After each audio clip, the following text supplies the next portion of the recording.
Primal Pinky here with another BDSM United podcast. While you're acting as yourself, the scene you build is that of you holding utter, ultimate control. It's about using them as a toy to please you. The scene puts you above the submissive in all aspects, physically and emotionally. However, if you make the scenes and choices purely about you, your desires as a Dom, then you're walking a dangerous road to failure. I'm Primal Piggy. Thank you for listening to this BDSM United podcast on cultivating dominance. You can find all of our resources at www.bdsmunited.com. Most people balk at the idea of hitting, slapping, choking, ragdolling their partner for fear of hurting them. If this is you, kind of congratulate yourself because causing pain and fear, anxiety, and distress to someone you love goes against everything that you should hold dear. And this is the way it should always be for the reality. It's your job as a dominant and as a partner to protect and encourage your submissive. But when it comes to the scene, the rules of reality or everyday life no longer apply. When a submissive asks, or therefore begs, you to hurt them, or to choke them, to pull their hair, then the best choice you can make for your submissive is to give them what they desire in that scene.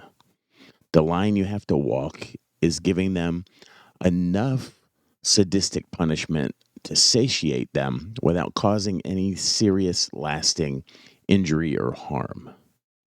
Where this line is will be different for every person in every relationship. That's why it's oftentimes necessary for you to learn and then know your own partner.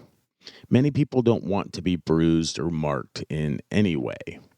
Some want nothing more than to feel sore for weeks to come. It's up to you to make sure you're following these two guidelines of sadism in BDSM. Number one, no matter what your sub thinks or says they want, it's your job to know when to say no.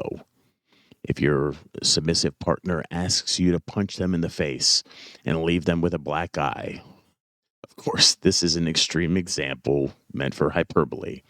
Chances are your sub is caught up in the moment, and giving into this request would negatively affect their life and most likely yours too when their loved ones saw it in the days to follow. It's never okay to cause lasting future harm or injury for current gratification. Second, the second rule is to understand the line between kinky, sexy play and domestic abuse. If you slap your partner because nothing you could do would turn them on more in that kinky moment, then you're making a great choice. However, if you hit your partner because you're upset and you're just blowing off steam, well, that's abuse, pure and simple. Despite being the dominant and being in control, you never get to give in to your own emotions and act purely on your own desires. Of course, your desires do matter, but playing with a sub is not just about you. It's also about them. It's about giving your sub what they need and having the strength to take it as far as you need and no farther. What you need to understand is that the human body is incredibly resilient. With just a few pointers, it's easy to avoid ever going too far and hurting someone without having to wimp out and not giving your submissive the kink that they crave.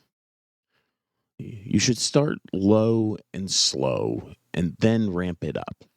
If you don't know how aggressive you need to be, start low and slowly increase the intensity until you've reached the desired level. This often really helps warm people up in more ways than one. Choose your spots carefully. The fleshy part of an ass can take an incredible amount of abuse, but skin over bone can't. You should never be hitting someone on the spine, at the back of the head, and the eyes. You should never be using a solid hard toy on things like ribs. The goal is to punish them, to punish their body, not in the same kind of punishment, but in an as corrective punishment, but in the sadistic S&M kinky way. Your goal is not to destroy them. It's better and safer to increase the duration rather than the intensity. Let me say that one more time because that's pretty important. It's better and it's safer to increase the duration rather than the intensity. If you want to spank your submissive until they cry, you don't need to start swinging as hard as you can. Instead, you just find a good solid slap and continue until the pain grows unbearable. The more you spank the same spot, the more it's going to hurt. By the end, you can be swinging softer than you were in the middle, but causing twice as much agony. You want to be smooth. When you're pulling hair, you're grabbing it near the base and you're applying smooth, constant pressure. Healthy hair can support the entire weight of a human body, but if you jerk or twist, especially in the wrong way, it can have terrible results. So be smooth and constant. And you never really want to use toys on the face. Be careful with slapping the face as well. It's very easy to miss, hitting cheekbones, jaws, or eyes. In addition, a face slap has far more of an emotional reaction than you may expect. So take some care and consideration when you're slapping the face. Sometimes it'll be negative, and others will find it as a positive experience. Finally, you want to embrace the glory of safe words. Now, safe words are completely optional, depending on your dynamic and how well you know your partner.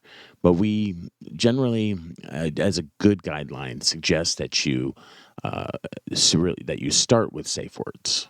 And the standard safe words are yellow and red. Yellow, this means that your sub is reaching the end of their rope. They're no longer enjoying this particular sensation, and they don't want that sensation to continue. When you get a yellow, it's your job to understand exactly why they safe worded yellow and then move on with the scene. You always choose something contrasting to move to. If you're beating on your sub's ass and they yellow on you, then you start giving them pleasure instead, perhaps. Reward your subs for saying yellow. If they feel the need to say it, then it's important that you hear it. Now, red is the vanilla equivalent of no or stop or don't. A scene ends on red. It always should end on red. Or it always should end, if they red on you.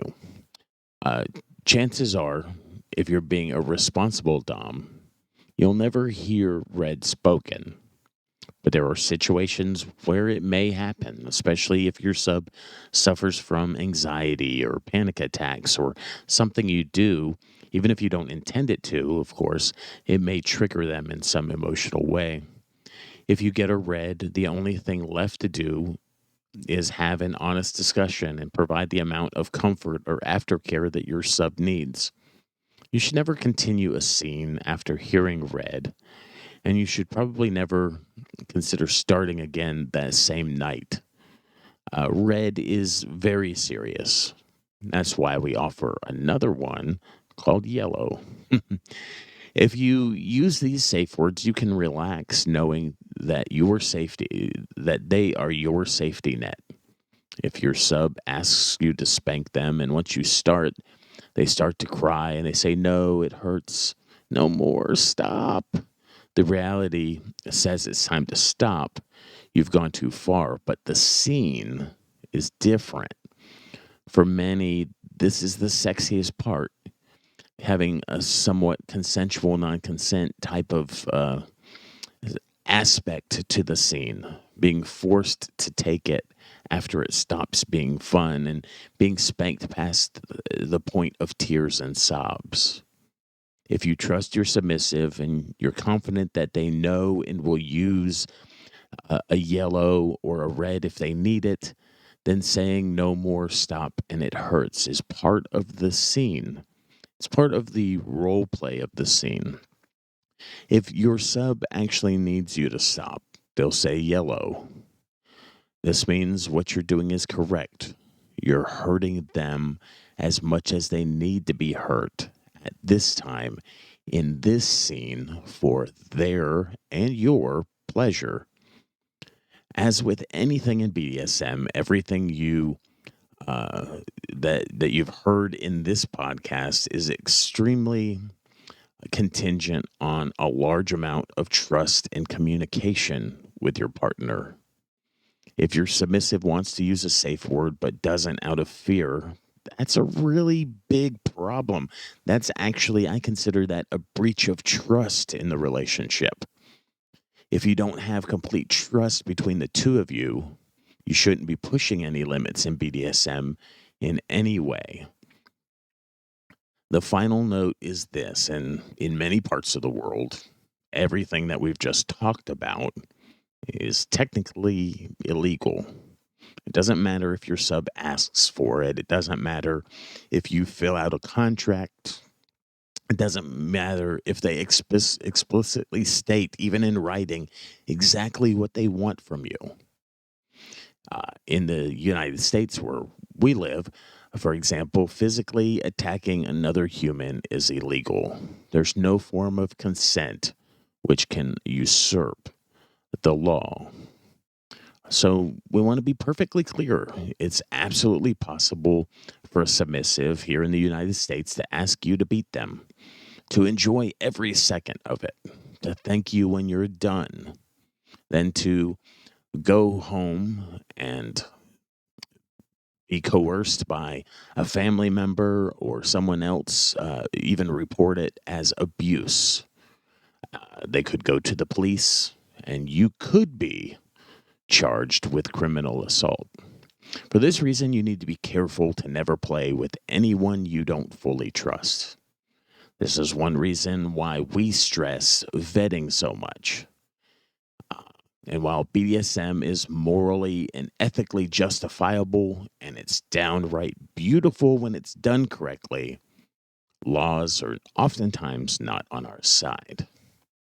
So definitely want to do an amount of trust building and vetting before you engage in kinky play. And you definitely don't want to do kinky play with strangers. That's just not necessarily something that's good. You're definitely putting yourself at an additional risk that you may or may not have fully been aware of previously. There's definitely a legal risk involved. I'm Primal Piggy. Thank you for joining me for this BDSM United podcast on cultivating dominance. It's been a joy speaking with you today. Again, you can find all of our resources at www.bdsmunited.com. Consider supporting us. We've been looking to do some upgrades to our equipment to allow for some interviews, and you can support us by going to the support link at the bottom of every podcast, or you can also Cash App me at the $ Primal Piggy. Thank you so much for all that you've done in spreading the word about this podcast to your friends and those you know who would enjoy these types of adult educational BDSM podcasts. It's been a joy speaking with you today, and I'll talk with you again soon.